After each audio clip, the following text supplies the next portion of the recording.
Hey dorks, it's King Dungeon Master. Last time we were here, I said I would take you on a little journey on how I prep an upcoming session, and that was on Wednesday, I think, and the session was going to be on Sunday. It is now Saturday, so the session is tomorrow, and I have indeed been doing what I recommend you do, young dungeon masters and old.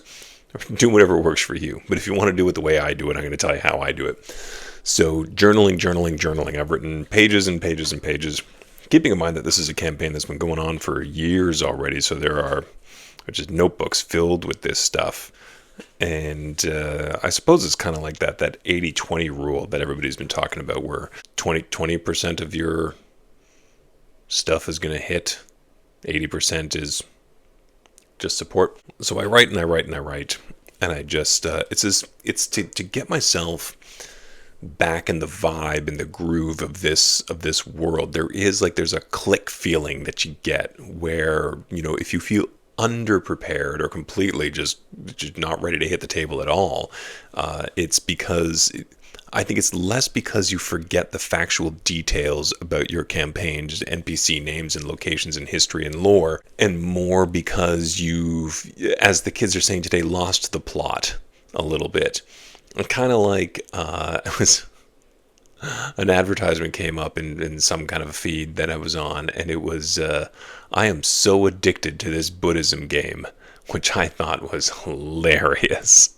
And I thought my daughter would think that was funny too. So I grabbed a screen cap and I sent it off to her. And she said, yeah, we really have lost the plot, haven't we? I think that's the feeling. What is the plot, a capital P plot of your world, and how do your player characters fit into it? And going from a couple of, just little notes, those scribbled notes that I took post-session last time. Thank you, past me, for doing that. I know it's not always easy. I just started writing and rediscovered the world of Aquamara. So this is the Aquamara campaign.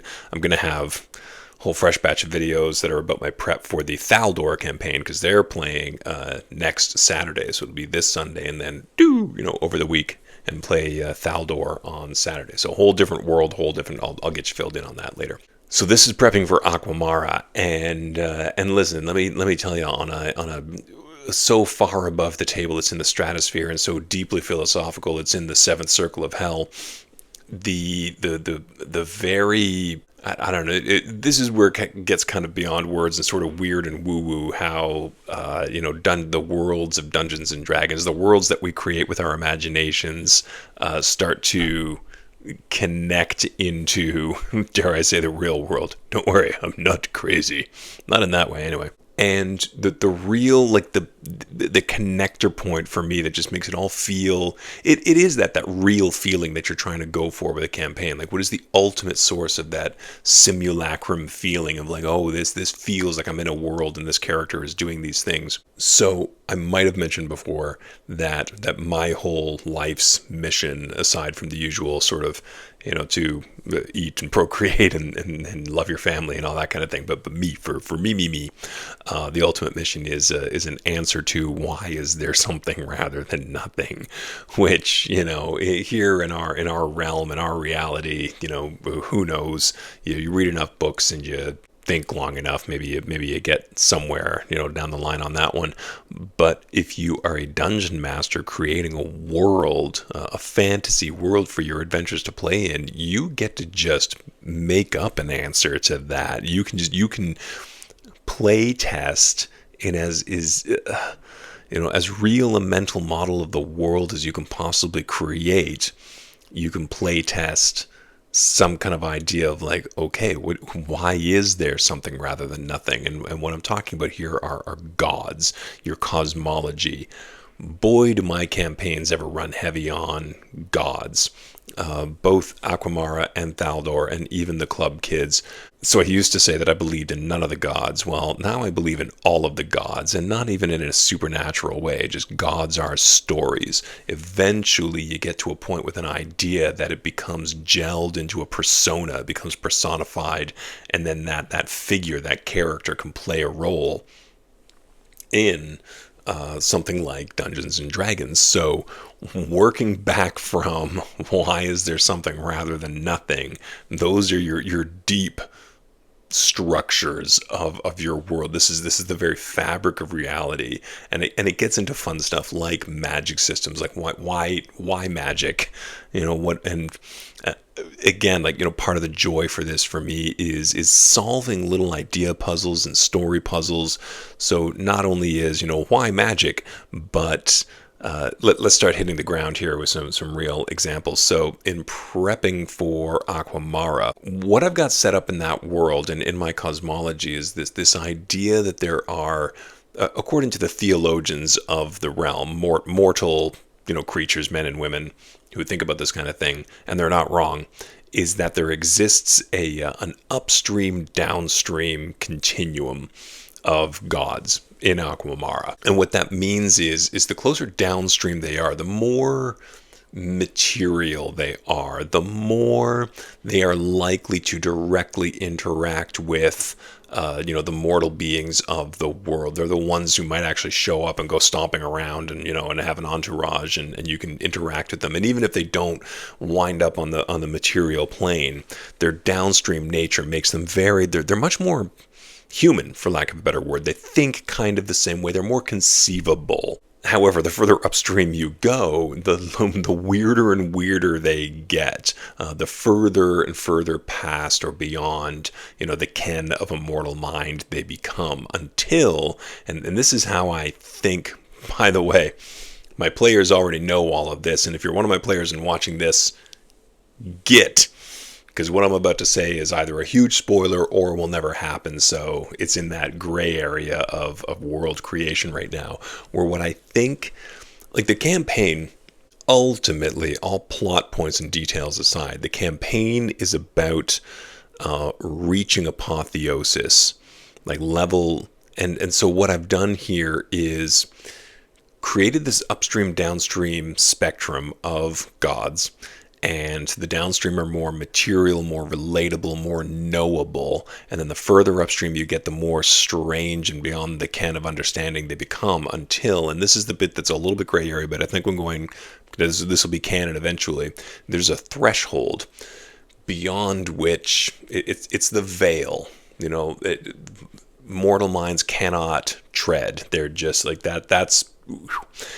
And here's the thing about that. This is what makes, I think, this world, I don't know, it is the deep cogs and mechanics of what is what is.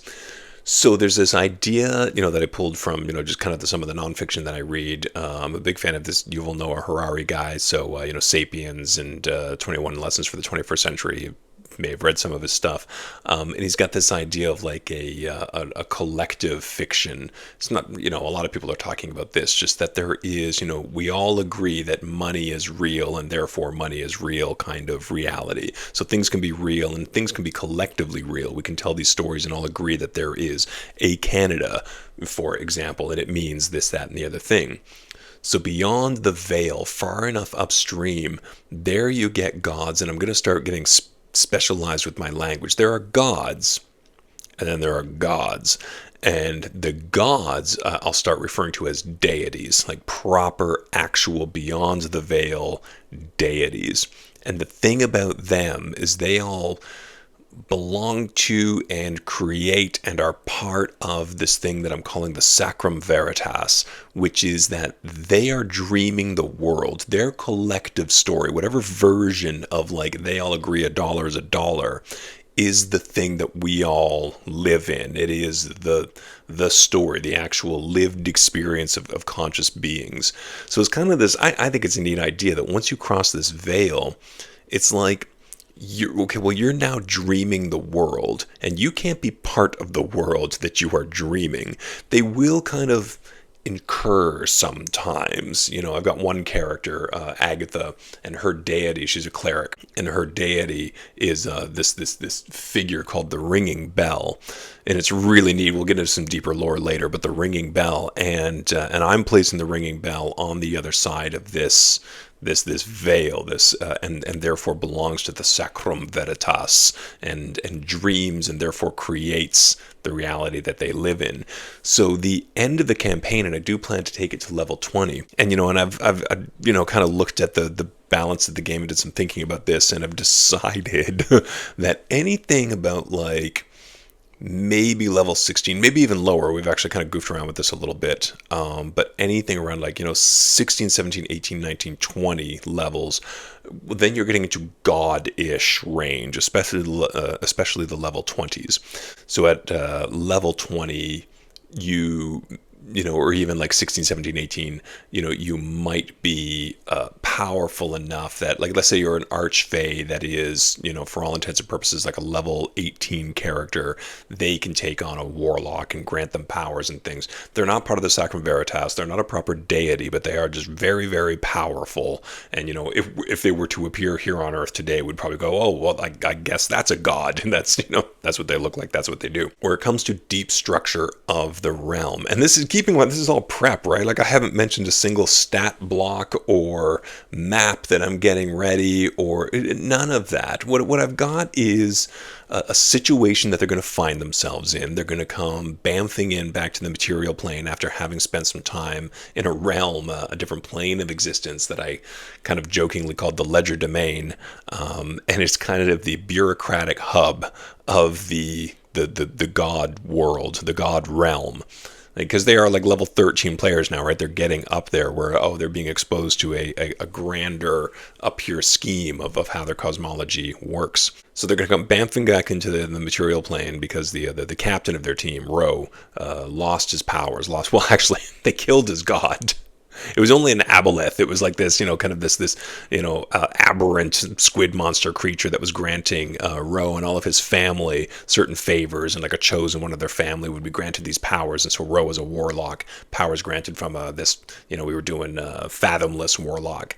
And so squid creature, only like a, CR 11 or something. So they killed that god. And so Ro was left without powers, so I sent them off to the Ledger Domain, and there was all kinds of wackiness and adventures in there, so Ro could get his powers back, and there's, oh god, so much more to tell you. But they're bamfing it back into the material plane, into the middle of are either Mara Prime or Mara Secundus, these twin islands that form the hub of the dynasty, the power center. Now, you might remember from an earlier video that this twin set of islands is under siege by the Elven Domain. The Elven Domain, the dynasty got the Elven Domain hooked on a highly addictive for them drug called Phaex. Eventually the Elven Domain had enough, and they came busting out of their very like xenophobic insular little set of islands, just over the horizon, came busting out with an air force of dragons that nobody knew they had. Everybody thought dragons were mythical. So here come the dragons. They've laid siege to Aquamara, and the gang are going to come bamfing in their ship, cross-plane into an interior lake. I think they might choose Mara Prime, but I think they're going to go to Mara Secundus, which is kind of like the Hamptons. It's kind of like, this is the more like, the big estate lots and the gardens, and like where the rich and the powerful of the dynasty truly live. And they're going to find, we'll see how the session goes, and then I'll give you some after session, breakdown. So I'm already way over time. I'm going to try to chop this down a little bit. And so, yeah, that's kind of how I do my prep. I'll close the loop on that, and I'll tell you how the session went. That's going to happen tomorrow afternoon, and I think it's going to be a good one. I've got lots of shenanigans for them to get up to, but I'm telling you, journal as much as you possibly can about the deep roots and structure of what your world is about, and then grow from there.